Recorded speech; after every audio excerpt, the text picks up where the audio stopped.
नमस्कार मित्रों, मैं सुमंत कुमार अब्रेल एकेडमी के ऑनलाइन क्लासेस में आप सभी का स्वागत करता हूं। मित्रों, मैं आपको संधि पढ़ा रहा हूं। संधि का एक भाग मैंने इससे पहले पढ़ाया हुआ है, वहां पर मैंने स्वर संधि का जिक्र किया है। तो मित्रों, आइए आज व्यंजन संधि का अध्ययन करते हैं। व्यंजन संधि किसे कहते हैं? जब व्यंजन का व्यंजन से या व्यंजन का स्वरों से मेल होने के बाद जो परिवर्तन उत्पन्न होता है उसे व्यंजन संधि कहते हैं। इसमें या तो व्यंजन से व्यंजन का मेल होगा या तो किसी व्यंजन का स्वर से मेल होगा। इनके मेल से जो परिवर्तन होता है उसे ही क्या कहते हैं? उसे व्यंजन संधि कहते हैं। ठीक है, तो यहाँ पर मैंने कुछ जो भी महत्वपूर्ण व्यंजन संधि के अंतर्गत नियम हैं, मैंने उन नियमों को यहाँ पर लिखा हुआ है और उन नियमों को अच्छे से समझते हैं। और अगर आप इस वीडियो को अंत तक देखते हैं तो मैं उम्मीद करता हूं कि आपको व्यंजन संधि बहुत अच्छे से समझ में आ जाएगी। तो आइए शुरू करते हैं। देखिए, मैंने व्यंजन संधि के अंतर्गत एक नियम यहाँ पर कुछ लिख रखे हैं। उनमें 6 प्रमुख नियम हैं। उन 6 नियमों का जिक्र मैंने यहाँ पर किया है। ठीक है, जो नियम 1 है, वर्ग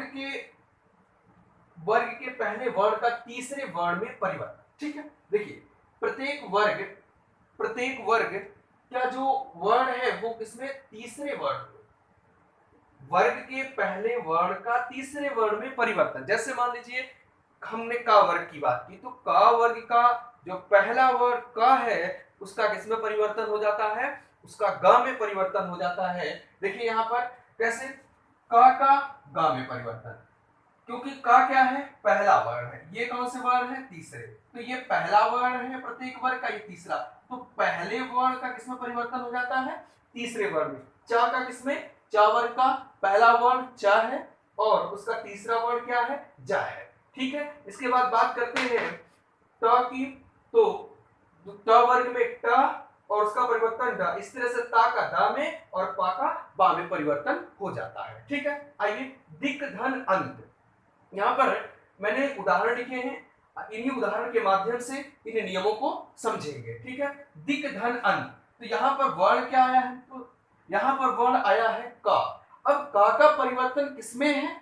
तो का परिवर्तन हो जाएगा गा में। तो का जो परिणाम आपको दिख रहा है यहाँ पर गा, तो क्या हो जाएगा? दिगंत। देखिए, मैंने कहा ना कि जो व्यंजन संधि होती है इसमें या तो व्यंजन का व्यंजन से मेल होता है या तो व्यंजन का स्वर से। पहले उदाहरण में हम देख रहे हैं कि व्यंजन और स्वर के मेल से जो संधि बन रही है उसमें दिक धन अंत जो शब्द आया है, इस शब्द के आने से जो दिक धन अंत, अब का किसमें परिवर्तन हो गया? गा में। तो क्या हो गया? दिगंत। इसी तरह से वाक धन ईस, अब का परिवर्तन किसमें हो जाएगा? तो ग में। तो वागीस क्या हो जाएगा? वागीस। इसी तरह से सत धन गति। अब ता का तीसरा वर्ण क्या होता है? ता वर्ग का तीसरा वर्ण द होता है। तो सत धन गति, तो ता का दा तो सदगति हो जाएगा। क्या हो जाएगा? सदगति। ठीक है, इस तरह से दिक धन अंबर दिगंबर, दिक धन अंबर दिगंबर। ठीक है, सट धन दर्शन, शट धन दर्शन। देखिए, अब ये जो टा यहाँ पर आया है ये किसमें बदल रहा है? टा का तीसरा वर्ण ड हो जाता है। ठीक है, तो पहले नियम में आपने ये सीखा कि जो वर्ग का पहला अक्षर है वो किसमें परिवर्तित हो रहा है? वो वर्ग के तीसरे अक्षर में परिवर्तित हो रहा है। आइए नियम 2 को समझते हैं। जो नियम 2 है, वर्ग का जो पहला अक्षर है, वर्ग का पहला अक्षर किसमें बदल जाता है? पांचवें अक्षर में। ठीक है, जैसे मान लीजिए क वर्ग है, क वर्ग का पहला अक्षर का और इसका जो पांचवा वर्ण है वो है अंग। इसी तरीके से जो प वर्ग मान लीजिए, पहला अक्षर प और अंतिम अक्षर क्या हो जाएगा? म हो जाएगा। तो आइए यहां पर मैंने कुछ उदाहरण है, इसी के माध्यम से समझते हैं। जैसे वाक धन मय, वाक धन मय, तो क्या हो जाएगा? का किसमें परिवर्तन होना है? तो जो का है उसका जो परिवर्तन होगा वो किसमें होगा मित्रों? वो होगा अंगा में। तो का किसमें परिवर्तन? वांग में। तो वाक धन में क्या हो जाएगा? वांग में। ठीक है, अब इस तरह से दूसरा उदाहरण, जगत धन नाथ। अब ता वर्ग का अंतिम जो पांचवा वर्ण है वो क्या है, ना है, तो ता का परिवर्तन किसमें, ना में। तो मित्रों यहां पर जगत धन नाथ, तो क्या हो जाएगा, जगन्नाथ। ता का परिवर्तन किसमें हुआ, और कहां पर दिख रहा है आपको, ये दिख रहा है, क्योंकि जगत धन नाथ, ये नाथ, ठीक है, जगन्नाथ। उत धन नयन, इस तरह से उत धन नयन उन्नयन, क्या हो जाएगा, उत धन नयन उन्नयन, ठीक है। सत धन मार्ग, सत धन मार्ग, ता वर्ग की बात की हमने, ता वर्ग में जो अंतिम अक्षर वो ना होता है, तो क्या हो गया यहाँ पर, सम्मार्ग, सत धन मार्ग, क्या हो जाएगा, सम्मार्ग, सत धन मार्ग सम्मार्ग हो जाएगा, ठीक है। आइए, जो नियम 3 है इसको अच्छे से समझिए, ये थोड़ा सा जटिल है, लेकिन इसको समझेंगे तो समझ में आ जाएगा। इसे हम ता संबंधी नियम कहते हैं। ता के बाद जैसे चा और छा है तो उसका चा हो जाता है। सुनिए, क्या हमने कहा, ता के बाद चा और छा आए तो छा हो जाता है। इस तरह से टा और खा आए तो टा हो जाता है, ठीक है। जा और बा आए, जा और झा आए, सॉरी, जा और झा आए तो जा हो जाएगा, ठीक है। अगर ला आए ता के बाद तो ला का ला रहता है, ठीक है। और ता के बाद यदि ड और ढा आए तो क्या हो जाएगा, वो ढा हो जाता है, ठीक है। और अभी समझाते हैं आपको उदाहरण के माध्यम से। यदि ता के बाद हा आता है, सुनिएगा, ता के बाद क्या आता है, हा आता है मित्रों, तो ता का जो हो जाएगा वो तो फिर देखिए यहां पर ता का जो हो जाएगा वो दा हो जाएगा।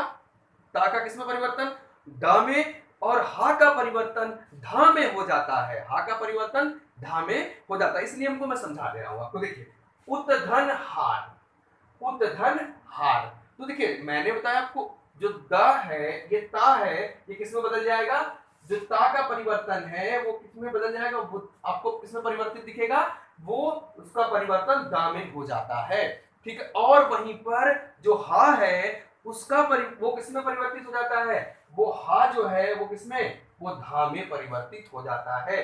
तो पहला उदाहरण आपने समझा कि उत धन हार, तो क्या हो जाएगा, उद्धार, क्या हो जाएगा, उद्धार, ठीक है मित्रों। चलिए अब और समझते हैं, जैसे ता के बाद शा आए, ता के बाद जो बड़ा शा है, अगर शा आए तो फिर जो शा है वो बदल जाता है इसमें मित्रों। तो जो देखिए यहां पर मैंने उदाहरण लिखे हैं, शा का परिवर्तन वो चा में हो जाता है, तो ता का परिवर्तन वो चा हो जाता है, और शा किसमें बदल जाता है, छा में। फिर से समझिए, मैंने कहा कि जो ता है, ता का किसमें परिवर्तन हो जाता है, वो चा में हो जाता है, और शा का परिवर्तन किसमें हो जाता है, शा का परिवर्तन छा में हो जाता है। आइए समझते हैं, देखिए, उत धन लाश, तो मैंने बताया कि ता के बाद ला आए तो ला का ला हो जाता है, उल्लास, उत धन लाश उल्लास, उत धन लाश उल्लास, ठीक है। उत धन चारण, चा आया तो चा का चा ही रहेगा, उच्चारण, क्या हो जाएगा, उच्चारण, ठीक है। तत धन लीन, तत धन लीन, देखिए ला आया तो अब ता किसमें बदल जाएगा, ता ला में बदल जाएगा, तो क्या हो जाएगा, तल्लीन, तत धन लीन मित्रों क्या हो जाएगा, तल्लीन हो जाएगा, ठीक है। तत धन लीन तल्लीन। उत धन डयन, उत धन डयन, मैंने आपको बताया कि जब ड और ढा, ठीक है, ता के बाद कौन सा वर्ड, ड और ढा आए तो ड हो जाता है। देखिए, उत धन डयन, उड्डयन, ता का क्या हो गया, ड हो गया, ये जो ता है ये क्या हो गया, ड हो गया, उड्डयन। सत धन चरित, सत धन चरित्र, अब देखिए चा आया तो ता का परिवर्तन किसमें हो जाएगा, ता का परिवर्तन चा में हो जाएगा, सच्चरित हो जाएगा। इस तरह से उत धन श्वास, अभी मैंने इसको समझाया आपको, उत धन श्वास, तो ता बदलेगा छा में, और सॉरी ता बदलेगा चा में, और जो शा है, ये जो शा है वो किसमें बदल जाएगा, वो छा में उच्छ्वास हो जाएगा। जैसे उत धन ज्वल, क्या हो जाएगा, उज्ज्वल, देखिए उत धन ज्वल, क्या हो जाएगा, तो ता के बाद जा रहा है तो जा बद हो जाएगा, ठीक है, ता का क्या हो जाएगा, जा, तो उज्ज्वल, क्या हो जाएगा, उज्ज्वल, उत धन जल, उज्ज्वल, ठीक है, कौन सी संधि, व्यंजन संधि, ठीक है। आइए समझते हैं अगला नियम। अगला नियम है मित्रों, मां के बाद यदि या, रा, लावा अंतस्थ व्यंजन इसे कहते हैं, श, स और हा आए तो मां का अनुस्वार हो जाता है, अर्थात बिंदी लग जाती है ऊपर, ठीक है, जो भी वर्ण होगा उसके ऊपर क्या लग जाएगी, बिंदी लग जाती है। जैसे सम, देखिए सम है, यहां पर मां आया, ठीक है। अब हार, देखिए मैंने कहा ना स हा, इनमें से कोई भी वर्ण हा, तो क्या हो जाएगा, संहार, और ये अनुस्वार, ये देखिए ये जो बिंदी है ये अनुस्वार में बदल गया, संहार। अगर आपसे उपसर्ग की बात करें कि संहार में कौन सा उपसर्ग है, जब हम इसको तोड़ते हैं तो समधन हार हो जाएगा, संहार तो सम, ठीक है।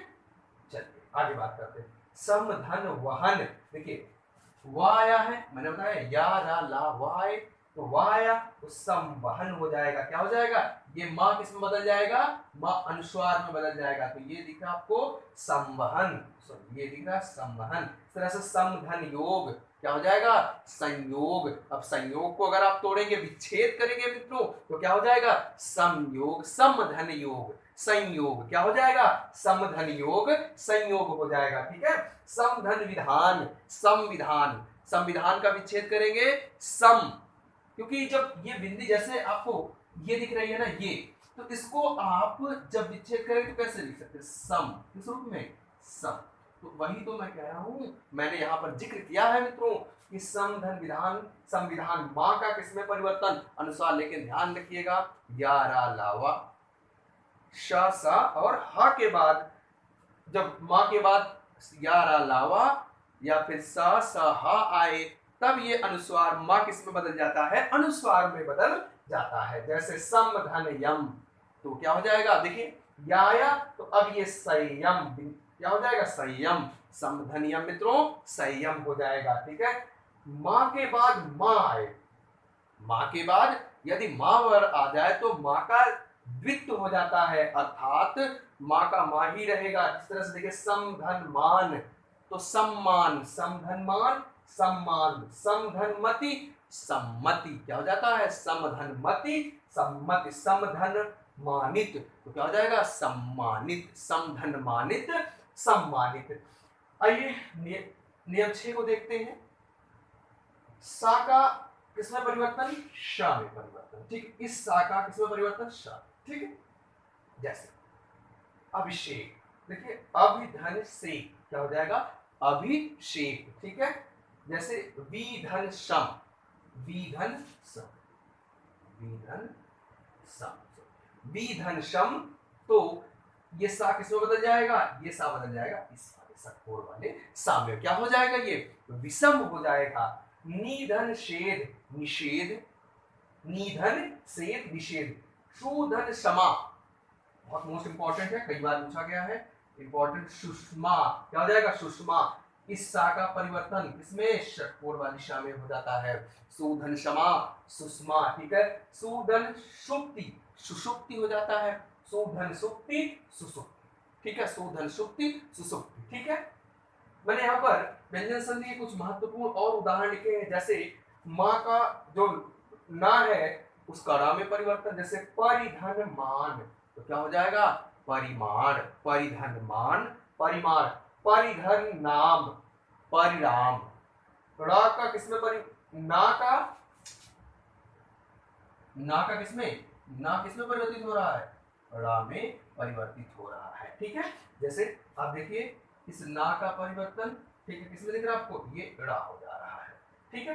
जैसे परिधन नाम तो क्या हो जाएगा, देखिए ना का क्या हो गया, यहाँ पर आप यहाँ पर देख पा रहे हैं कि परिधन नाम परिणाम। जैसे प्रधन मान तो ये ना किसमें बदल गया, रा में, तो प्रमाण हो गया। मित्रों जो भी महत्वपूर्ण उदाहरण है मैंने उनको यहाँ पर लिए हैं, इन उदाहरण से ही बार बार प्रश्न पूछे जाते हैं और व्यंजन संधि अभ्यर्थियों के गलत हो जाते हैं। तो अगर आप अच्छे से इनको एक बार अच्छे से अगर आप रीड करेंगे, अच्छे से इनको एक बार आप पढ़ लेंगे, तो उम्मीद करता हूं कि आपके व्यंजन संधि से आने वाले प्रश्न गलत नहीं होंगे। मित्रों, मेरे इस वीडियो को आप अपने मित्रों तक, अपने दोस्तों तक और अन्य भी जो अभ्यर्थी पढ़ने वाले हैं उनके तक पहुंचाइए, ताकि अधिक से अधिक अभ्यर्थियों को लाभ मिल सके और ताकि वो भी इस चैनल का लाभ उठा सके। ठीक है, तो धन्यवाद मित्रों।